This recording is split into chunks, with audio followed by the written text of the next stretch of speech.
Good morning, children. I am your English teacher, Purnima ma'am. Today, I am going to explain the first chapter of your English literature book. The name of the chapter is The Growing Years. Today, I will explain it line by line in Hindi. So, listen it carefully. Let's start. All of you are staying with your grandparents, isn't it? Let's see. Do your grandparents have amazing skills that you love? यहाँ पे जो story में बताया गया है, जो narrator है, वो 5 भाई बहन होते हैं। तो नैरेटर की जो ग्रैंडमा है, मतलब जो दादी माँ है, वो उनके बारे में बता रहे हैं। ग्रैंडमा यहाँ पे एक आम के बगीचे में बैठी हुई है। So let's start the line. First line. Grandma sat down in the garden and tucked her pallu in. She then lifted the shining steel vessels and poured oil onto her palm and began rubbing it on both her hands. Next was the turn of the knife. The same knife that looked so menacing when it was lying harmlessly beside the other kitchen utensils looked like a toy in her deft hands. The blade got off. Awestruck eye watched her every move. Grandma मतलब दादी माँ जो बगीचे में बैठी हुई है, वो अपनी पल्लू को समेटी और उन्होंने एक स्टील के बर्तन उठाई और अपने हथेली में तेल डाली और हाथ को रगड़ने लगी। उसके बाद उन्होंने एक चाकू ली जो बहुत ही तेज और देखने में खतरनाक लग रही थी।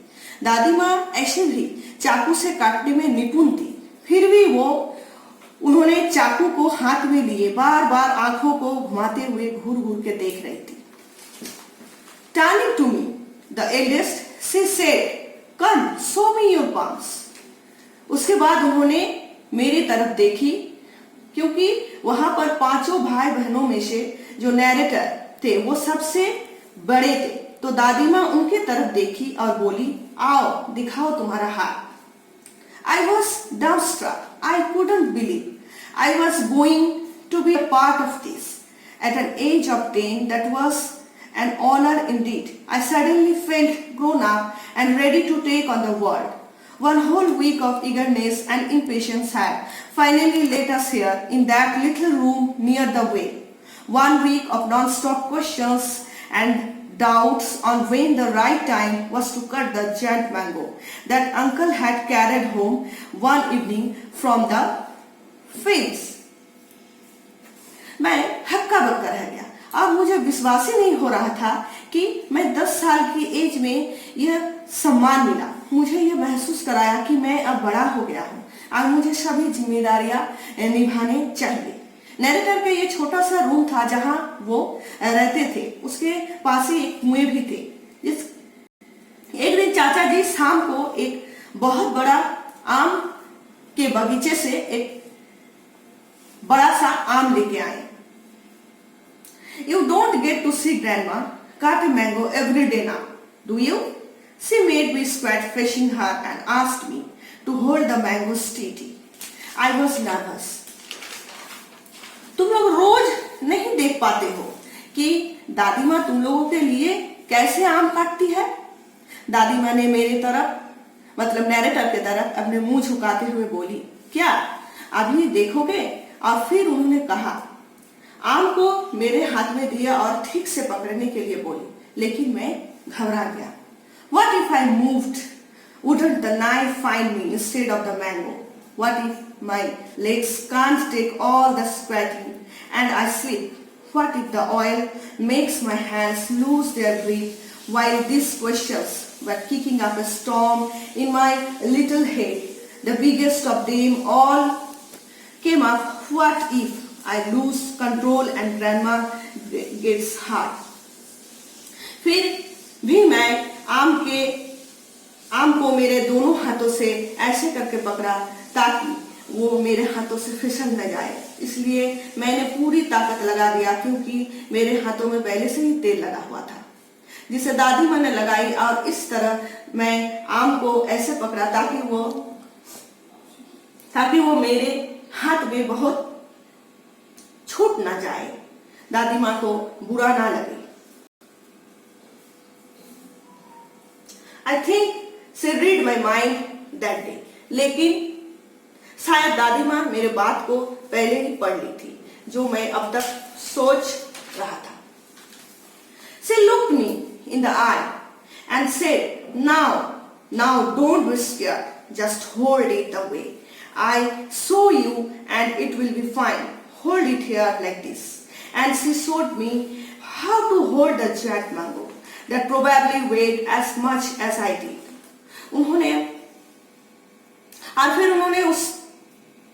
उन्होंने मेरे तरफ देखी और बोली, डरना मत, सिर्फ पकड़ के रखो इस तरह जैसे मैं ही दिखा रही हूँ। और उन्होंने बड़ा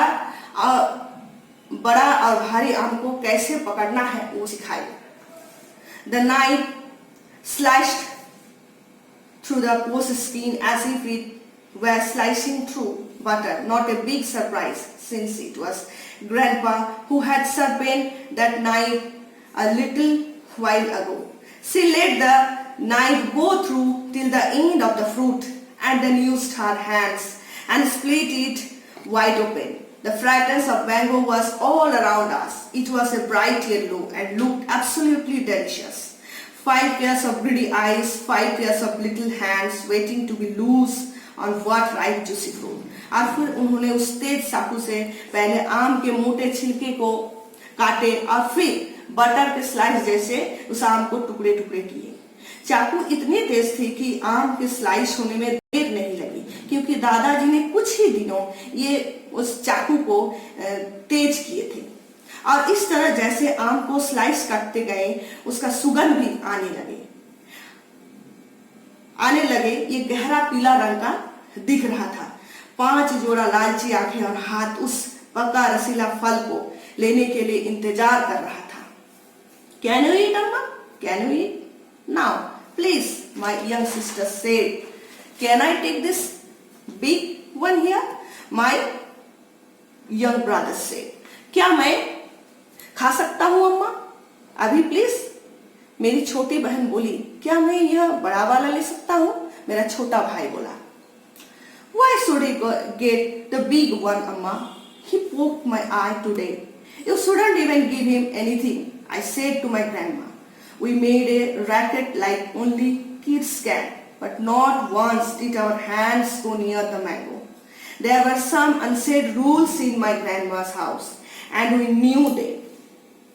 क्या बड़ा वाला मिल सकता है अम्मा? उसने मेरे तरफ उंगली से आंखों को कोसते हुए कहा। मैंने दादी माँ को कहा कि आपको उसको कुछ देना चाहिए। हम लोग के घर में दादी माँ के दिए हुए कुछ नियम थे जो करना मना था, इसलिए कोई भी बच्चा एक बार भी सामने रखे हुए आम के तरफ हाथ नहीं लगाया दादी माँ के परमिशन के बिना। Grandma then painstakingly took out the little pieces of fruit and removed the seed from each and placed them in a big vessel. When she was done with the entire fruit, she called out to my aunt to bring 5 plates. She counted out 4 pieces of fruit for every plate and gave it to us, saying we could come back for a second helping if we finished all 4. उसके बाद दादी माँ ने बड़ी मेहनत से आम के बचे हुए पीसेस को सीड मतलब बीज के जो पोर्शन है उस सीड को निकाल के एक उसके साइड के तरफ आम को निकाल के एक बर्तन में रखे। उसके बाद उन्होंने जब पूरी तरह में से फल मतलब आम काट लिए थे तो उन्होंने चाची को 5 प्लेट लाने के लिए बोली। उन्होंने गिनते हुए 4 टुकड़े करके हर एक प्लेट में वो आम के टुकड़े रखे जो हम लोग को दिए और बोले अगर ये खत्म किए तो फिर दोबारा मिलेगा। So that's all students. So previously I have sent you the word meanings of this chapter. I hope that you have learned all the word meanings. So have a nice day. Thank you.